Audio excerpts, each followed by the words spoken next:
First tonight, an Illinois judge has ruled part of the state's new Safety Act is unconstitutional, just days before it was set to take effect in January. Specifically, that's the so-called no cash bail provision.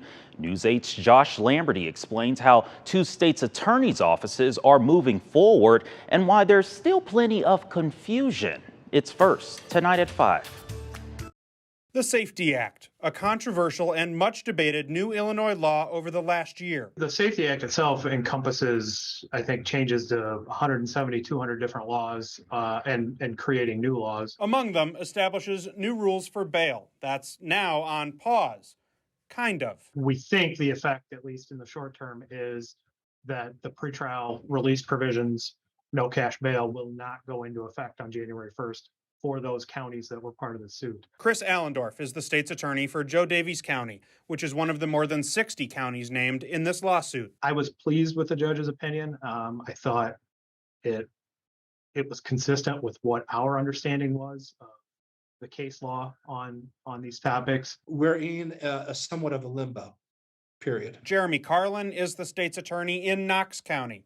For now, the status quo will remain there.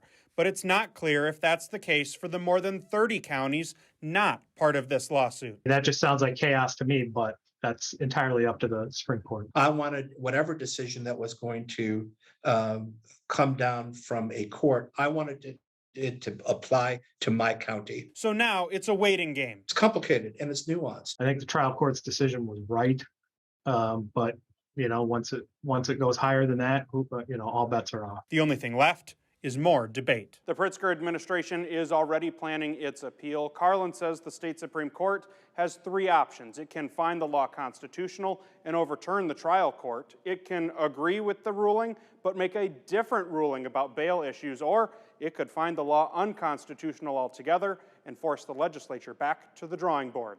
In the studio, Josh Lamberty, WQAD News 8. Now, it's important to reiterate this ruling is expected to only apply to the bail and pretrial release parts of the Safety Act, not the whole thing. Both attorneys say other parts of the Safety Act, like policing reform, body cameras, and complaint processes, aren't impacted. The state's attorneys are also still waiting on an official order detailing how the ruling will be implemented. And Governor J.B. Pritzker is responding to the ruling, saying the ruling is, quote, a setback for the principles we fought to protect through the passage of the Safety Act. He goes on to say we cannot and should not defend a system that fails to keep people safe by allowing those who are a threat to their community the ability to simply buy their way out of jail. Illinois State Representative Toni McCombie is also reacting to the ruling. She says in part, quote, I am grateful the courts have ruled on the side of common sense and am hopeful that any appeal will be upheld to protect Illinois families and the most vulnerable throughout the state.